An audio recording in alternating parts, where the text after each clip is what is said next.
All right, Tonia, you just passed the PMP exam. How do you feel? I feel amazing. Thank you, Scott. I feel great. That is awesome. I'm super proud of you. Now, all right, before we go into like the good side of the things, it was a journey to get here, right? Like it took a little time. Tell us about what you appreciate now and like what did you just go through? What was the journey? Talk to me about the journey, how you got here, please. From the beginning, Yes, ma'am. The okay, dirty so beginning, the nasty yeah, beginning. Let's go. I took the test the first time after doing a 4-day boot camp back in March, and just wasn't prepared, Scott. They told me as long as I took the test simulator and got 85 and above, or actually I think it was 80, and I was getting close to 90 and above, that I should be good. And I knew that I was basically memorizing some of the questions because I did the test simulator a lot. And I called because I was concerned. I'm like, I don't know if I'm getting a high score because I know the information or if it's because I've memorized some of these questions. And they were like, oh, if you're seeing repeat questions, you're good. That means that you've taken the simulator a lot and you must really be prepared. And I was like, great. So I actually went into the test pretty confident and I failed miserably, not just below target. I got needs improvement. And I crashed and burned. And I had listened to some of your podcasts and I called my manager immediately and I'm like, I'm not prepared. There's nothing else I can study based off of the boot camp that I did that's going to prepare me for this test. I've studied to no end and I'm not getting it. I need help. So I know you paid for this boot camp, but I need you to pay for this accelerator. And he was like, okay, whatever you need, we're going to support you. The 7-day accelerator, I did not move through in 7 days because I was quite frankly just burned out from the studying that I did the first time. So I enjoyed being able to take my time, digest the information, watch the videos at my own pace, and then rewatch them once I did my data dump and realized, you know what, I think I need to watch those videos again. That was great to be able to do that in my own leisure. Loved the coaching classes where I was forced to, whether I wanted to or not, to slow down and say what process I was in and what knowledge area I was in before I even started to think about what the question or what the answers were asking me as far as the question is concerned. That was key for me because I really started to piece together how important it was to understand it opposed to trying to memorize this table of 49 different processes, but really just thinking through where I was. That was a game changer for me. And because I did so poorly on the test the first time, I was petrified to take it again. I was like, there's just no way I'm ready. I'm still just not ready. And I started seeing I had study buddies that were passing that I felt like I knew as much as, if not more, because I took the boot camp and some of them didn't take the boot camp. So I was like, maybe I am ready. So I forced myself to just take it, even though I did not feel like I was ready, but I didn't feel like other people were ready and they were passing it. Yeah. And I took it and I killed it. And I felt like it was a different test. And I kept telling myself the whole time, this can't be that easy. Like I must be messing up. And then I was like, why are you saying that? You've been studying for months. You know this stuff. And I was having a battle internally that this is not the same test. Like this can't be this easy this time around. And honestly, Scott, when everybody's like, oh, I was above target, I was like, I just want to pass. I don't care if I'm above target or not. But when I finished the test, I was like, I got to see if I was above target. And I was in every area. And I knew I was. And it was like I needed to see that confirmation that I did as well as I thought I did. That is So, awesome. And you said that like it didn't feel like the same test. It didn't feel like the same test because what? Like you understood it, or why did it feel like it was like a totally because different it experience? went from being a humiliating, mind blowing experience, not knowing the information and thinking you know the information until you get put in a predicament where you really have to think through those situational questions is just demoralizing. It's hard. Yeah. but knowing the information and being like boom boom boom boom, like I was literally killing it. And I was just like, this can't be the same test. I must have got an easier set of questions this time. But it was just because I knew the information that well. Yeah. I was so prepared. And it was That's awesome. because of your class, and it was because of being able to move at my own pace. I would study doing other stuff, just watching the videos. I would listen to some of your YouTube videos as I was going to sleep, like I was living and breathing your program. And it really put me in a great position. That's awesome. That is awesome. I mean, you killed it. You really, really did amazing. Now, before we go into like the good side of it, going deeper into like the process and learning and getting your advice for other people, I think it's important to go down and say like that moment when you failed the first time, when you went through their boot camp and all that stuff, and they told you, oh yeah, you'll be fine, whatever. Then you actually fail. Like how first of all, how did you like the boom, you hit that button and bang, like you failed. Like what were you talk me through like a little bit more, like what were you feeling at that point? So my situation was a little weird. There was no button. I did have some technical difficulties. Right. So I got to take the test again without paying for it because of the technical difficulties. All right. All right. However, I knew that even if, so they said that I ran out of time when it wasn't clear, because the proctor said it looked like I had 20 more minutes, but I got that I ran out of time and I had failed, but I still got the breakdown. Yeah. And I even with 20 more minutes, I still would have failed Yeah. miserably. And I know that I was failing because I was guessing on everything. I had no idea what I was doing.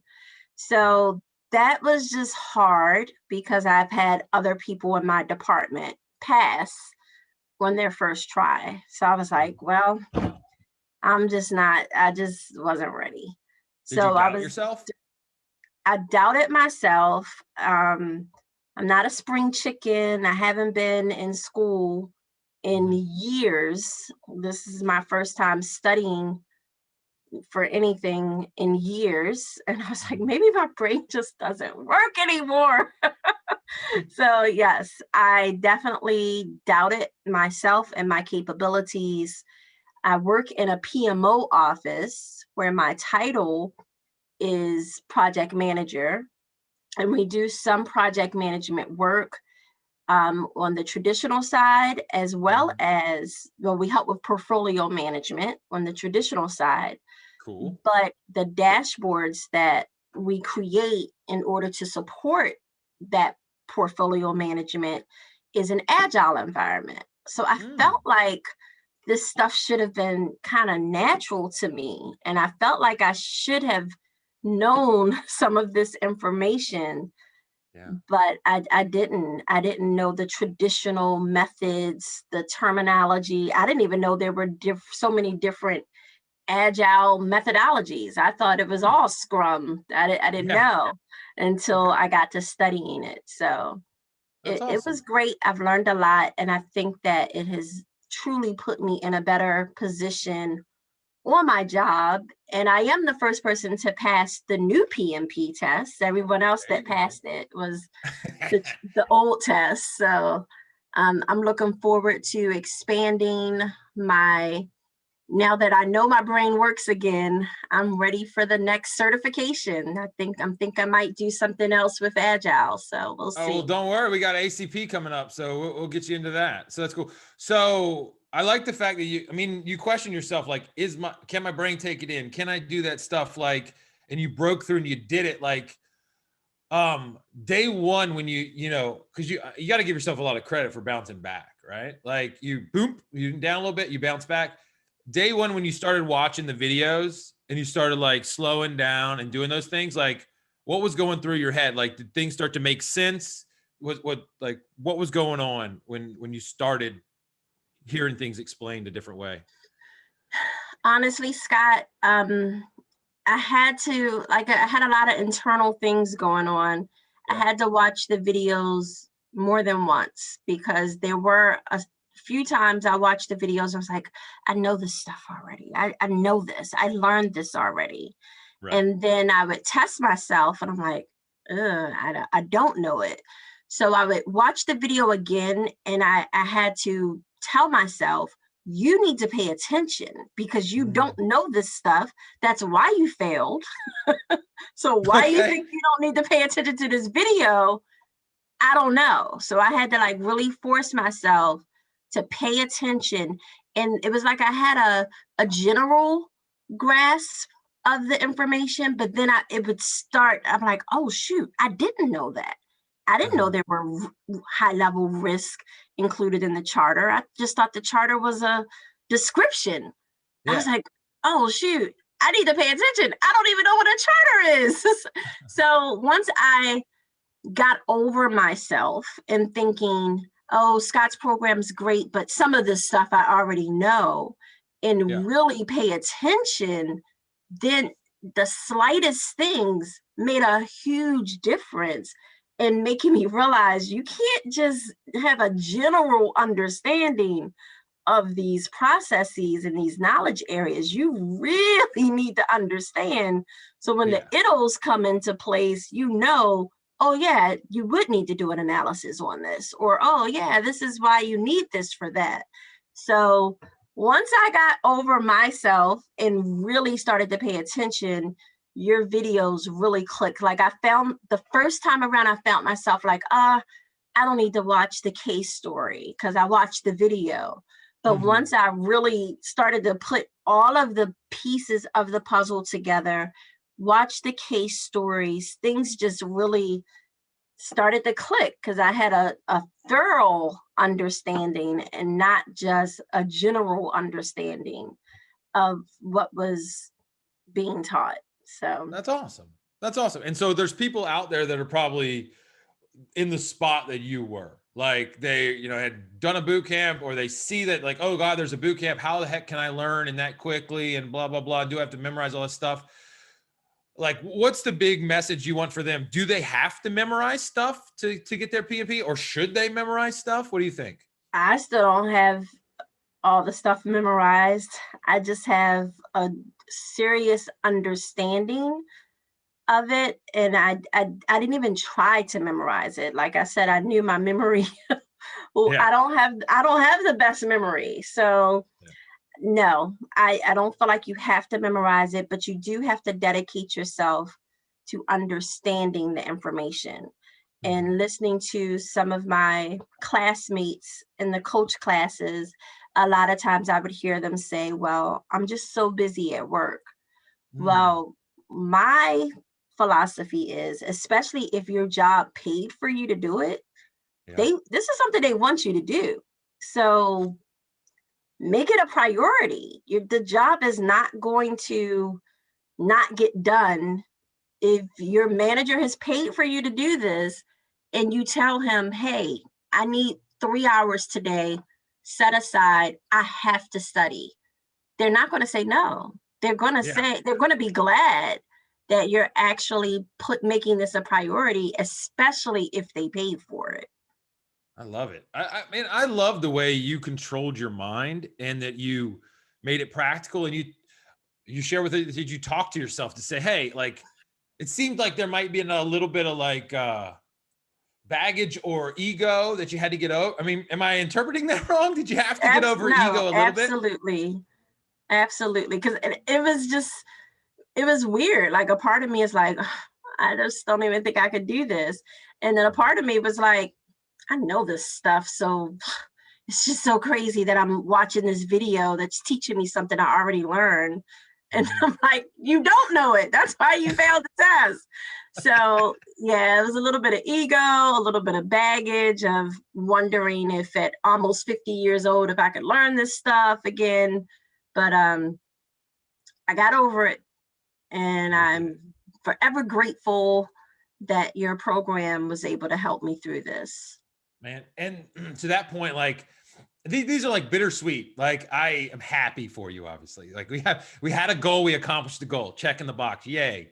You got the PMP, you have a better understanding of project management, you're more passionate at work, like you're doing it, you're doing great.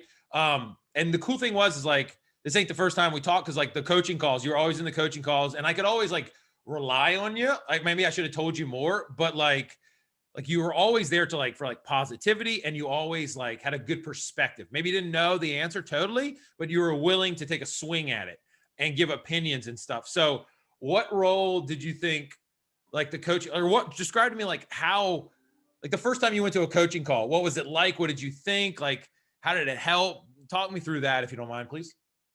I loved it.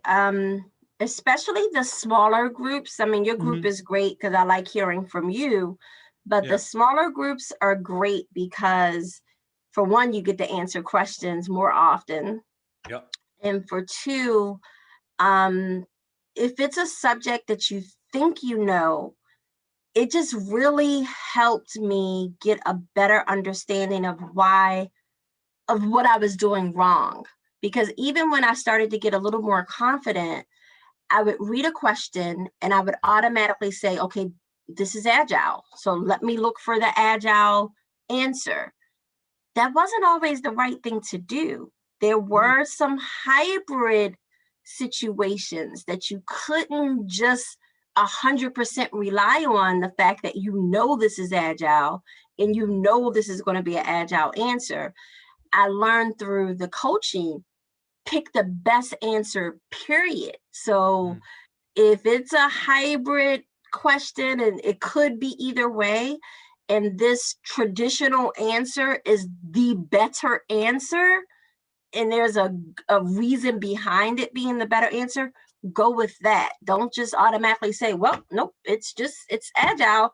It has to be agile.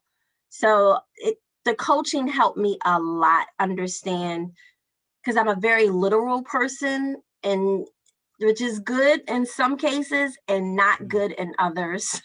And I learned how to control how to not be so literal when it was to my disadvantage.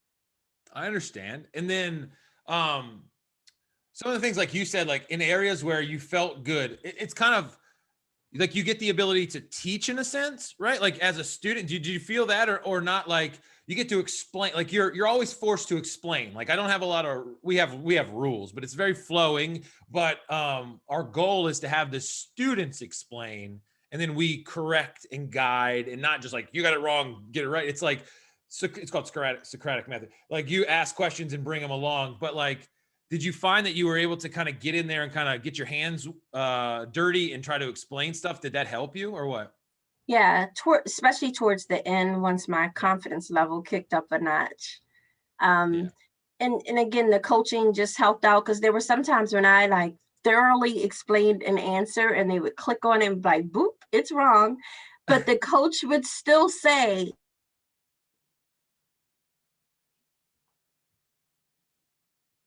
Oh, you locked up. I'm. but you know what? Since you Hold on, explained you go back. weren't in the It locked up process, on my I side. still feel like you're good. Yeah. Oh, sorry. It locked up. It said, so when you click the button, it may have just locked on my side. We'll go back for me, because I got hung on it. Like when you missed the question, they clicked the button and it went to like, oh, I missed it. But then the coach said, what? What did they do? The coach sometimes would be like, you know what? You're still good. I almost agree with your answer. And as long as you know the process, you know where you are, you have a great understanding. Sometimes the coaches would be like, I'm good with the fact that you got that wrong, but I like the way you walked through it. And at first I would be like, what? But I understand it so much better now, because with the test, I didn't get 100%, I'm sure. But because of the way I understood and walked through, I got above exceeds expectations. So Yeah. you don't have to get everything right, but the coaches are there to help you to understand if you at least got it. If you if you got it to the point where they're like, you're going to be good on this test. Yeah. And the way I kind of look at it is like some people go, they think the goal of the coaching calls when they come in is to get the right answer. Like Scott will be happy, first of all, if I get B and the answer is B. I'm like, no, I don't care if you guess one of four and get B right. Like that's not happiness. And like happiness is seeing you labor in a positive way to go through and show us like your perspective and your logic and your confidence and your, like the process that you go through. And I think, and that's what we're going for, because like if you get down to like 9 miles down a 10-mile road of like, yep, and you make a little adjustment or whatever at the end, and maybe it's a teensy bit off because it's hard to interpret, like that's not a big deal. Like that one little question could be weird. Like it just could be a weirdness of the language or whatever. But if you got 9 or 10, percent or a little bit off, like you're there. Like you've gotten the road. You've grooved the path into your head. And so, yeah, I mean, it obviously works because you did it. So that's cool. Now to finish out here, how do we sum it down? Like, what's your recommendation for those people that are out there like, okay, cool, Tonia, you did so amazing. I'm proud of you. Like, I want to follow your path in a sense. Like, what should they do next? Like, how should they proceed in thinking and preparing stuff like that so that they could, be above target all across the board like you? Like, what's your Yeah, recommendation? so just go for it. And if I had to do it all over again, the thing that I personally would do different is set my tests immediately and not baby step and say, I'll set it when I feel like I'm ready, Yeah. because you're never going to feel 100% ready. Yeah. You're just not. There's always going to be a doubt. There's always going to be a test you take where it's like, I didn't do good on this test. And Mm. then you're like, oh, well, I'm just not ready. That's not true. You learn from the tests you do good on. You really learn from the tests you don't do well on. It makes you go back and review the information again. So I think that you should set that goal, whatever it is, and just put in the work. Watch the videos. Don't feel like the case stories aren't important. It's all Mhm. important. It's all a part of the program, because it's a program that is meant for you to be successful. And it's proven that a high percentage of the people that follow the program like they're supposed to are successful. So don't cut any shortcuts. Don't make any shortcuts because you feel like you're further along in the process. If you're here, take advantage of it and do everything you're supposed to do. I love it, Tania. Well, this will not be the last time we talk. You did amazing. And let's talk afterwards about the ACP stuff and other kind of stuff, because I want to make sure that we're aligned with your career and helping you move up the best we can. And at the end of the day, you did amazing. We're super proud of you. I remember the first time we talked, and it's cool to go through that journey. So congrats and thank you. Thank you, Scott. Right Appreciate on. you. Yes, ma'am.